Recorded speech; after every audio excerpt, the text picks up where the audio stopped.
we're here to do the Avengers. The time has finally arrived.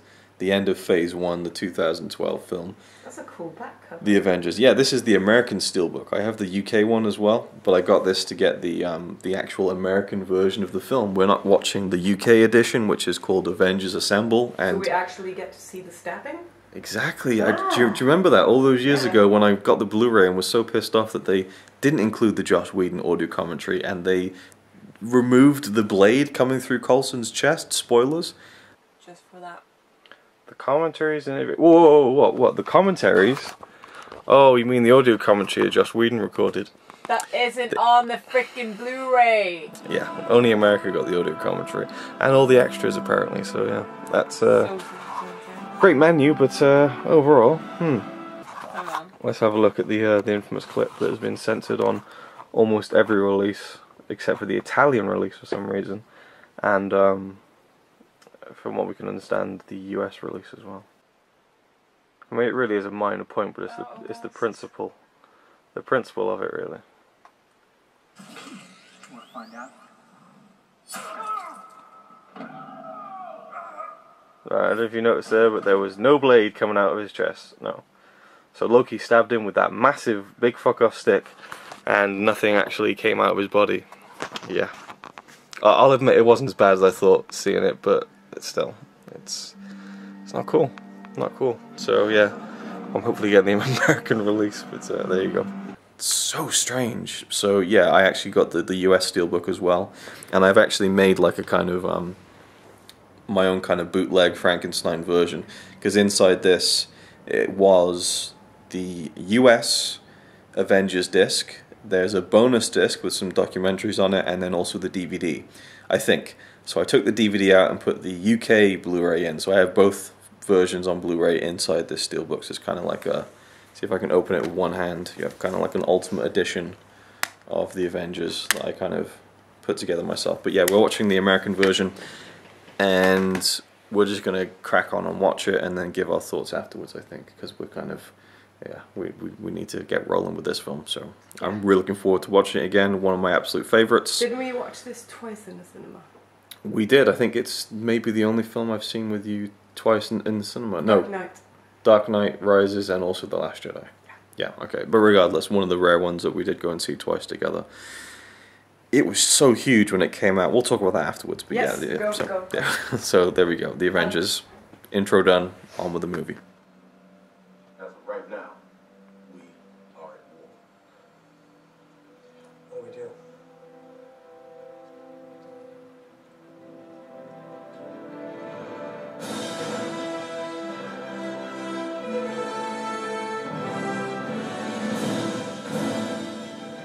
Okay, so this is now a few weeks later, and this series is going to be jumping all over the place now because we've moved, and so we're just kind of doing the videos in different locations now, and there'll probably be a mix and match of different locations for a while because we've watched some of the films and then we've watched some of the films here, and so it's all over the place, but we're still fairly on course as far as our own watching of the movies goes. But this is the wrap up for the Avengers. So I don't have too much to say about this one. So what do you say about the Avengers? I think it's pretty much unanimously considered to be one of the best Marvel films. Well, I would say even one of the best superhero films. I loved revisiting it, as I always do. I think it's the one film that holds up more than any of the others because, I don't know, I just think it's such a solid and well put together film, and just takes all the elements that worked from the previous like 4 or 5 movies and puts it into this one big blender that actually works. How did you feel about it, revisiting it, or just in general? It's just one of those Marvel movies that I think it's like one of those once a year kind of movies. I can watch it so many times, and I never get really bored of it. It's even nice to just have on in the background. Yeah. I think it's not messy. It's got a lot of characters, but you've gotten to know them, and it's really cool to see them together. The story's good, like who the bad guy is, who we also gotten to know through a movie. Loki, you know? Yeah. And he's not the most solid bad guy, but he's kind of like just... I'd say he's one of the best. He's just a puzzle piece. into the whole, because the real bad guys are the aliens, and they're the ones who they can't, you know, control and everything. Sure. And just how the Hulk comes into the whole picture, I really love, because it's the first time you actually get to see Mark Ruffalo as the Hulk. And I know probably everyone was like, oh, what's this going to be like? Yeah. Because of the Incredible Hulk and the guy who played him, who was Edward Norton. Yeah. And he's just awesome. Like, I instantly just love that Hulk and how he's always angry, and then he turns into the Hulk on his own command, kind of. Well, all he really had to do was just get threatened, wasn't it? I suppose. He knows that if the Hulk doesn't show up, he's gonna die. So that's like how he knows if he jumps from a chopper, then he will come out as well. So that's the way he controls them. I think some people are like, oh, so all of a sudden he can control the Hulk. No, not really. He just almost killed himself and then he popped up. Like normal, you know? Wait, he said earlier in the film, something about, you know, you want to kill me. I tried that already. I tried killing myself. Put a bullet in my mouth and the big guy spit it out. So, like, you know, it's almost like... He knows that when he's about to die, the Hulk comes out. Yeah, it's like a defense mechanism almost. So he can't be killed. But it's so well put together. Joss Whedon writing and directing. So it's a really funny film, but it has the weight to it as well. And it takes so long in setting everything up. Like, it's about 45 minutes of just setting all those 6 main characters up. And Hawkeye, who hasn't really been a major part of the films before. And I guess Hulk has been a major part because he had his own movie, but then you have, again, the different actor playing him. You need to kind of establish that a little bit. I feel like he's a new person. Yeah, it almost is like he is a new person, but I don't feel like I know Bruce Banner because it was a different... The way they played the character Bruce Banner is completely different, I think. Edward Norton was like, you know, and I guess Mark does that too, but completely differently. He does it in a more geeky way, whereas Edward is like a small, scrawny, like the kid before Captain America kind of way. I don't know. It's like they are two completely different people. Yeah. And I think that the build up to all of them is good. You can't just jump right into it. Yeah. It has to be like that. It's just so well structured. So you have that like 45 minutes of building up all the characters, and then you get them all together, and then it's Nick Fury trying to orchestrate kind of putting them together as a team, the Avengers Initiative. And then you have them on the helicarrier, which is a great section of the film, just to get all those characters together, and they're all ticking, and they're rubbing up against each other in different ways. And I love the Captain America Iron Man kind of rivalry feud, like the way they're just going back and forth with each other is so funny.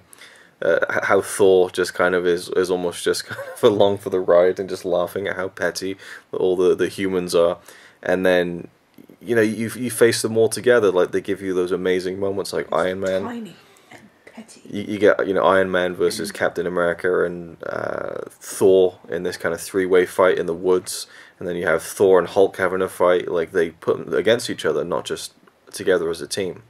So they have to kind of fight each other first before they fully make it. I feel like the whole film is like a 2-hour build-up to them all circling around each other, those 6 characters, and fully standing together as a team. And then they just kick ass. And that whole New York fight sequence at the end is just incredible. Watching it this time, I'm really blown away by how well put together that is, from like the staging of everything. Like, it starts out, they're there, okay, we're gonna sort this out. They start fighting people, they're doing good. Then they start getting their ass kicked, and then, you know, they get a little bit of an upper hand. Hulk turns up, it all kicks off. They start kicking ass. They're together. They're the Avengers. This is awesome. They start, you know, all filtering off, doing different things around the city. They're fighting these aliens, and then they finally get kind of a real upper hand. They're going to win this thing, and then more start coming down through the wormhole, and then they start getting their ass kicked. It looks like they're nearly done. It's like a wrestling match. It's such a well put together final sequence, I think. Probably still, I would say, the best final big battle in any of the Marvel films. It's just so well done. Every character more memorable, I thought. More memorable. We have so many other battles and stuff like that, but even the big one in Infinity War. Yeah. In Wakanda. I was gonna say Uganda, Wakanda. Yeah. Yeah. I remember vaguely what happens, but it's not like. It's a little bit more messy, but not messy. It's not as thrilling. I don't know.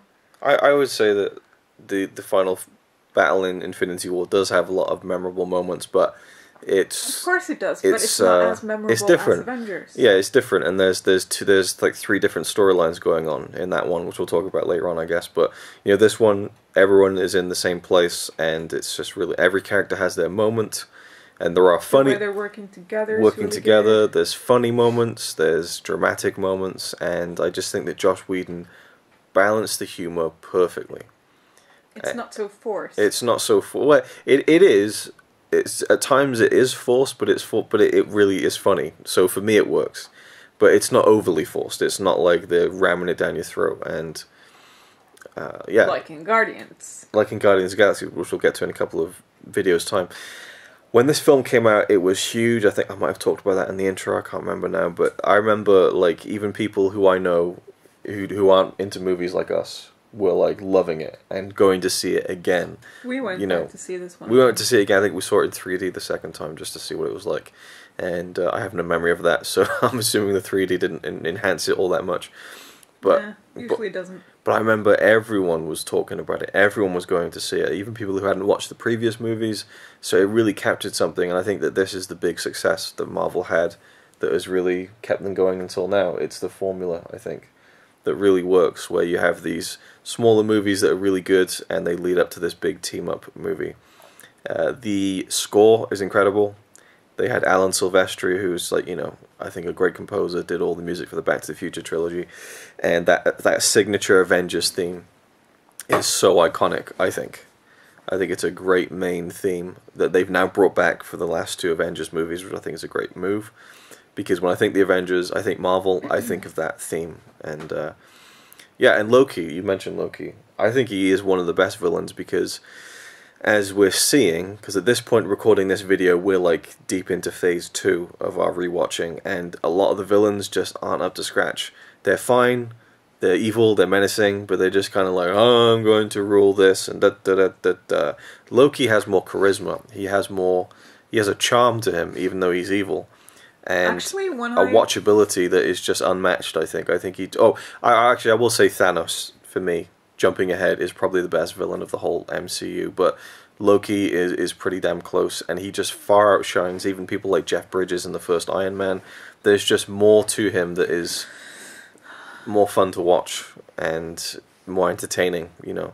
It's funny that you say that, because in the beginning I just found Loki very whiny and annoying. But after Thor Ragnarok, I loved him. I don't know what it was that tipped me over. Maybe his humor and stuff, and how he started like actually showing a good side, because for some reason he's one of the few villains that I like to see go soft. But I just found him like, Loki in the beginning. I like him now. I see him differently. Okay, so with Thor Ragnarok, would you say that has now changed your opinion so that when you go back to the earlier movies, you enjoy him more? Yes. That's really good. I think that's cool. Yeah. I like that. I like that with a lot of things. Yeah, I think when we first watched Thor, I didn't really even pay much attention to him, you know, and then he's the villain in Avengers. Oh, it's that guy. But now that you've watched them all a few times, you kind of appreciate the earlier performances more, and yeah, I think he's really good. Robert Downey Jr. is great as Iron Man. I mean, the whole cast is great as their respective characters, but I think Iron Man is kind of one of the even I don't know, they really... I think Joss Whedon did such a good job of balancing the characters that I think Captain America and Iron Man get kind of the lion's share of the... They both feel like the leader of the team in a way, in separate ways. And then you just have the great supporting parts kind of with Hulk and Thor and Black Widow and Hawkeye. Hawkeye, you know, is a character that isn't that, you know, particularly special or memorable from what he can do as a superhero, even Black Widow. So I like how they put those two together, and they have history. They're just human, aren't they? Yeah, they're human, but they're very highly skilled, and they play into that really well. And the scene with Loki and Black Widow when he's in the pod and stuff, and he thinks he's manipulating her, but really she's manipulating him. Really good dialogue and acting and action. It's just it's a fantastic film. Actually, let me correct myself. I think I started liking Loki after Thor 2, when he showed his love for his mom. Oh, yeah, The Dark World, yeah. I think that made me like, okay. Yeah, yeah. So yeah, that's the Avengers. I think it's one of the best comic book movies ever. I think it's so entertaining, and it's just again the perfect formula for a entertaining, big, loud action superhero movie. So anything else you want to add? No.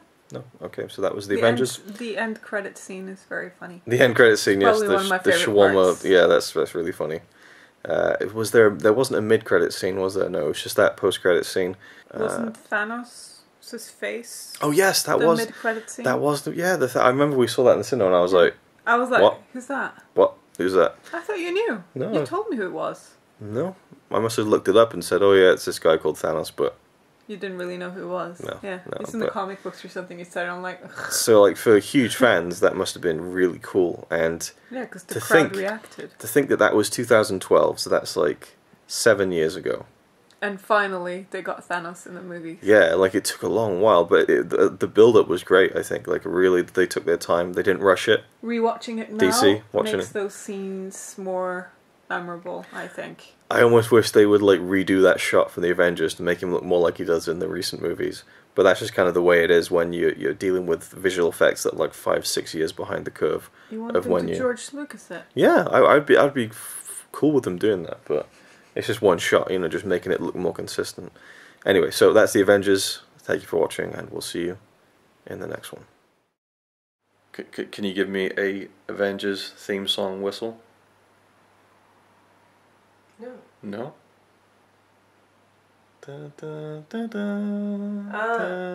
Because Captain America was Captain in my America. head.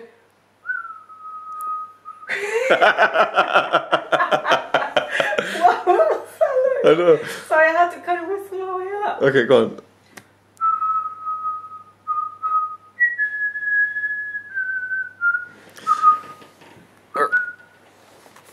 So we're here to do the Avengers. The time has finally arrived.